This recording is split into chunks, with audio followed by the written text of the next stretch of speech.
नमस्कार, हरिभूमि टीवी के news bulletin में आपका स्वागत है और आइए फटाफट अंदाज में नजर डालते हैं आज की प्रमुख खबरों पर। हरियाणा के फरीदाबाद में घरेलू सहायिका ने क्राइम ब्रांच की टीम पर बर्बरता और टॉर्चर करने के सनसनीखेज आरोप लगाए हैं। महिला का दावा है कि एक भाजपा नेता के घर हुई चोरी के सिलसिले में पुलिस उसे उठाकर ले गई और थाने में उसे रस्सी से उल्टा लटकाकर पीटा गया। पीड़िता ने कहा कि उसे घंटों तक पानी की बाल्टी में डुबोकर रखा गया और पुलिस कर्मियों ने उसके साथ गाली गलौज की। वही पुलिस अधिकारी इन आरोपों को निराधार बताकर इसे केवल कानून के दायरे में की गई पूछताछ करार दे रहे हैं। गुरुग्राम में एक high profile pre launching party ने शहर में धमाल मचा दिया। मौका था M3M ग्रुप के एक नए प्रोजेक्ट के जश्न का, जहां बॉलीवुड की डांसिंग क्वीन नोरा फतेही ने अपनी बिजली जैसी परफॉर्मेंस से समा बांध दिया। कार्यक्रम में जब नोरा ने अपने सुपरहिट गाने हाई गर्मी पर सिग्नेचर स्टेप्स किए तो पूरा हॉल तालियों से जोर से गूंज उठा।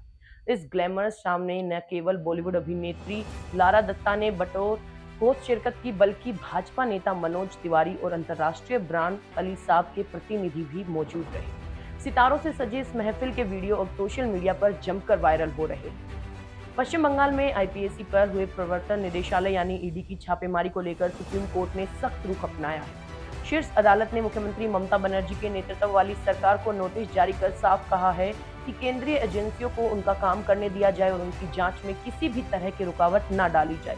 कोर्ट ने ईडी अधिकारियों के खिलाफ दर्ज एफआईआर पर रोक लगाते हुए राज्य सरकार से 2 सप्ताह में जवाब मांगा और ये मामला 8 जनवरी को हुई उस रेड से जुड़ा है, जहां ईडी ने कोयला घोटाले से संबंधित 20 करोड़ के हवाला लेन देन के आरोप में आईपीएसी के ठिकानों पर दबिश दी थी, जिसमें मुख्यमंत्री पर खुद हस्तक्षेप करने और सबूत साथ ले जाने के गंभीर आरोप लगे हैं। अमेरिका के राष्ट्रपति डोनाल्ड ट्रंप की कड़ी सैन्य धमकी के बाद ईरान ने अपने कदम पीछे खींच लिए हैं। ईरान सरकार जो प्रदर्शनकारियों को जल्द फांसी देने की तैयारी में थी, उसने अब साफ किया है कि ऐसी कोई योजना नहीं है। ईरानी विदेश मंत्री अब्बास अरागची ने कहा कि फांसी का सवाल ही नहीं उठता, जबकि ट्रंप ने दावा किया कि उनकी सख्ती के बाद ईरान में हत्याएं रुक गई है। इस बीच ईरान ने अपना हवाई क्षेत्र कुछ समय के लिए बंद किया, जिससे एयर इंडिया और इंडिगो समेत कई अंतर्राष्ट्रीय उड़ानें प्रभावित हुई। बिगड़ते हालात को देखते हुए भारत सरकार ने भी अपने नागरिकों को तुरंत ईरान छोड़ने की सलाह दी है। गुलाबी नगरी में शुरू हुए जयपुर लिटरेचर फेस्टिवल के पहले दिन मशहूर गीतकार और पटकथा लेखक जावेद अख्तर ने अपनी चिर परिचित बेबाकी से समा बांध दिया। भाषा, धर्मनिरपेक्षता और सिनेमा पर बात करते हुए उन्होंने स्पष्ट कहा कि उर्दू और संस्कृत की तुलना करना ही गलत है, क्योंकि संस्कृत का इतिहास हजारों साल पुराना है, जबकि उर्दू अभी कल की बच्ची है। सेक्युलरिज्म पर चर्चा करते हुए उन्होंने जोर दिया कि इसका कोई क्रैश कोर्स नहीं होता, बल्कि ये संस्कार परिवार और माहौल से मिलते हैं।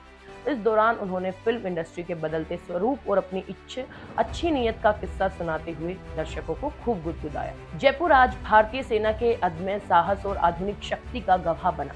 आर्मी डे पर पहली बार सैन्य क्षेत्र से बाहर महल रोड पर भव्य परेड की गई, जहां आसमान में जगुआर फाइटर जेट्स और अपाचे हेलीकॉप्टर्स ने हुंकार भरी, तो सड़कों पर ब्रह्मोस मिसाइल, भीष्म और अर्जुन टैंकों ने दुश्मनों को अपनी ताकत का एहसास कराया। इस बीच ऑपरेशन सिंदूर में शहीद हुए लॉन्स नायक प्रदीप कुमार को मरणोपरांत मिलने वाला सेना मेडल लेते समय उनकी मां मंच पर ही बेसुध होकर गिर पड़ी। Army chief general Upendra Dwivedi की मौजूदगी में हुई इस परेड ने आत्मनिर्भर भारत की सैन्य आत्मनिर्भरता और तकनीक का बेजोड़ नमूना पेश किया। केरल के कोलम स्थित भारतीय खेल प्राधिकरण यानी एसएआई हॉस्टल में गुरुवार सुबह 2 होनहार नाबालिग महिला खिलाड़ियों के शव उनके कमरे में फंदे से लटके हुए पाए गए। दोनों की पहचान 17 वर्षीय एथलीट सेंड्रा और 15 वर्षीय कबड्डी खिलाड़ी वैष्णवी के रूप में हुई। घटना की जानकारी तब मिली जब दोनों सुबह की ट्रेनिंग सेशन में नहीं पहुंची। पुलिस को मौके से कोई सुसाइड नोट बरामद नहीं हुआ, जिससे मौत की वजह पर रहस्य गहरा गया।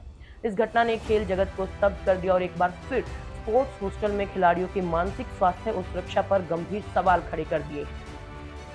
दिल्ली के इंदिरा गांधी अंतर्राष्ट्रीय हवाई अड्डे पर पिछले 24 घंटों के भीतर एयर इंडिया के 2 विमान बड़े हादसों का शिकार होने से बाल-बाल बच गए। पहली घटना में दिल्ली से सिंगापुर जा रहे ड्रीमलाइनर विमान के ऑक्सिलियरी पावर यूनिट में आग की चेतावनी मिलने के बाद उसे आनन-फानन में वापस लैंड कराया गया और इस विमान में 190 यात्री सवार थे। वहीं दूसरी ओर एक अन्य A350 विमान के इंजन ने रनवे पर रखे एक भारी कंटेनर को अपनी ओर खींच लिया, जिससे विमान का इंजन बुरी तरह क्षतिग्रस्त हो गया। हालांकि इन दोनों घटनाओं में किसी भी यात्री के हताहत होने की खबर नहीं है, लेकिन इसने विमान सुरक्षा मानकों पर गंभीर सवाल खड़े कर दिए। उत्तराखंड के पौड़ी गढ़वाल जिले में मकर संक्रांति पर्व पर पिडवालस्यू पट्टी के बाड़ा गांव में सुबह करीब 6 बजे पानी के धारे पर नहाने गए एक नेपाली युवक के लक्ष्मण सिंह पर गुलदार ने पीछे से जानलेवा हमला कर दिया। आदमखोर गुलदार युवक को घसीटते हुए गहरी झाड़ियों में ले गया और उसका सिर व सीना खा गया। काफी देर तक वापस न लौटने पर जब ग्रामीणों ने तलाश शुरू की तो मौके पर खून के निशान और कुछ दूरी पर युवक का शव बरामद हुआ। बहुजन समाज पार्टी के प्रमुख मायावती ने अपने 70वें जन्मदिन पर उत्तर प्रदेश सहित देश की सियासत में हलचल पैदा कर दी। एकला चलो की रणनीति दोहराते हुए मायावती ने गठबंधन के लिए एक विशेष खिड़की खुली रखी। उन्होंने स्पष्ट किया कि भविष्य में समझौता तभी होगा जब सहयोगी दल का स्वर्ण वोट बसपा को ट्रांसफर होने की गारंटी मिलेगी। मायावती के इस बयान को सीधे तौर पर कांग्रेस के लिए एक संदेश माना जा रहा है।